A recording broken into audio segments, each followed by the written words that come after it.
अस्सलाम वालेकुम मेरे अजीज़ नाजरीन। आज का ये हिस्सा महज एक कहानी का इख्तिताम नहीं था, बल्कि एक ऐसी बड़ी लड़ाई की शुरुआत थी जो पूरे खित्ते को हिला देगी। यकीन माने, इस लम्हे के बाद जानू कुदस की कहानी पहले जैसी नहीं रहेगी। आज की वीडियो में हम ये बात करेंगे 10वीं किस्त कैसी थी और इतनी हकीकी और दिल दहला देने वाली क्यों महसूस हुई। 11वीं किस्त का ट्रेलर हमें क्या खुफिया इशारे देता है। दमीर खान हकीकत में कौन है, दुर्सन का मुकद्दर अब तक क्यों एक मुअम्मा है, और सबसे अहम, जानू कुदस के दुश्मन क्यों और कैसे बढ़ रहे हैं। मेरी बात आखिर तक सुने, क्योंकि अब सुकून का दौर रस्मी तौर पर ख़त्म हो चुका है।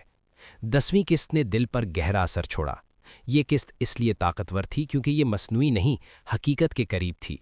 जानू कुदस का अंदाज, उसकी खामोशी, उसकी जिम्मेदारी, सब कुछ वज़न रखता था। और सबसे गहरा मंजर, उस्मान गाजी की रुखसती। ये मंजर इसलिए असर करता है क्योंकि तारीख भी यही बताती है।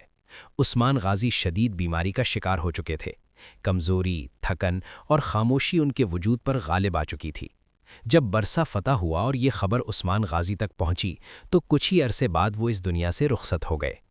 एक बात जो दिल को छू जाती है वो उनकी वसीयत है, मुझे बरसा में दफन किया जाए। यही वसीयत बग़ैर किसी बनावट के इसी सादगी से दिखाई गई। यही वो मकाम है जहां तारीख और ड्रामा एक हो जाते हैं। अक्सर लोग पूछते हैं कि उस्मान गाजी को इतना कमज़ोर क्यों दिखाया गया। इसकी वजह बहुत सादा है। अगर एक अजीम जंगजू, एक नाकाबिले शिकस्त रहनुमा अचानक इसी शान के साथ दुनिया से रुखसत हो जाता तो दिल मानने को तैयार ना होता। तारीखी कहानियों में बड़े किरदारों को आखिरी वक्त में खामोश, थका हुआ और टूटा हुआ दिखाया जाता है, ताकि जुदाई कुदरती लगे और हकीकत को कबूल करना आसान हो जाए। यही वजह है कि ये मंजर आंखें नम कर देता है। अब चलते हैं 11वीं किस्त के ट्रेलर की तरफ। ये ट्रेलर साफ बताता है कि वक्त नरमी का नहीं रहा। अब जो पैगाम दिया जा रहा है वो लफ्ज़ों में नहीं, अमल में है। कटे हुए सर भेजे गए एक वाज़े पैगाम के तौर पर। अब कोई मुआहदा, कोई समझौता नहीं। अब फैसले तलवार से होंगे। हेक्टर और सार्स जैसे किरदार इस हिस्से की अलामत हैं, जहां फैसला और अमल यकजा हो जाते हैं। ये वो लम्हा है जहां जानू कुदस अब रुकने वाला नहीं। इसी हंगामे के दौरान एक लम्हा भी आता है जहां जानू कुदस एक जान बचाता है। ये वाकया रिश्तों की बुनियाद मजबूत करता है, जो आगे चलकर तारीख का हिस्सा बनेगा। अब मंजर में नया किरदार आता है, दमीर खान।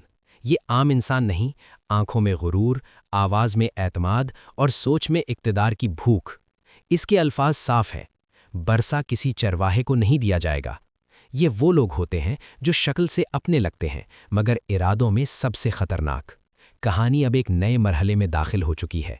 केरसी की ज़मीन, इक्तदार की कशमकश और दुर्सन का किरदार सब कुछ आने वाले वक्त की तरफ इशारा कर रहा है। जानू कुदस के सामने अब सिर्फ बैरूनी दुश्मन नहीं, बल्कि अंदरूनी आजमाइशें भी हैं। ये वो मकाम है जहां तारीख सिर्फ तलवार से नहीं, बल्कि वफादारी और गद्दारी से लिखी जाती है। अब बड़े मंजर पर नज़र डालें। पहला दौर ख़त्म हो चुका है, उस्मान गाजी का दौर। नया दौर शुरू हो चुका है, जानू कुदस का दौर। आने वाला वक्त आसान नहीं।